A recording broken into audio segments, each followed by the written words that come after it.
অধিকারী বাংলার মুখ্যমন্ত্রী। এখন তিনি চিনার পার্কের ফ্ল্যাটে থাকেন, কিন্তু এবার তার পার্মানেন্ট অ্যাড্রেস কোনটা হতে চলেছে জানেন?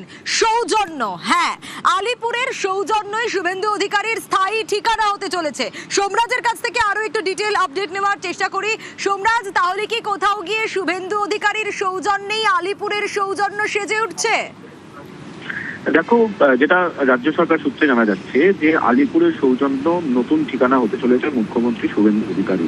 তুমি জানো যে শুভেন্দু অধিকারী যখনই কলকাতায় আসেন চিনার পার্কের ফ্ল্যাটে থাকেন, কিন্তু একটা রাজ্য সরকারের তরফে প্রস্তুতি নেওয়া হচ্ছে সৌজন্যকে, অর্থাৎ আলিপুরের যে বিল্ডিং পূর্বতন সরকার বানিয়েছিল সেই বিল্ডিংকেই নতুন রূপে তৈরি করার, এবং সেই প্রস্তুতি ইতিমধ্যেই শুরু করা হয়েছে বলে সূত্র মারফত জানা যাচ্ছে।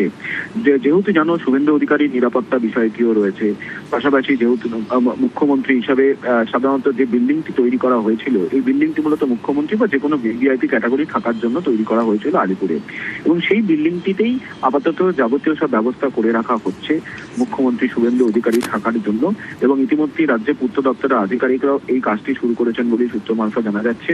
মনে করা হচ্ছে আরো কিছুদিন সময় লাগতে পারে, তারপরেই চূড়ান্তভাবে প্রস্তুত হয়ে যাবে এই আলিপুরের সৌজন্য বিল্ডিংটি মুখ্যমন্ত্রী শুভেন্দু অধিকারী থাকার জন্য।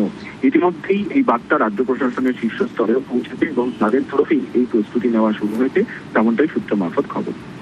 বেশ সোমরাজ। গত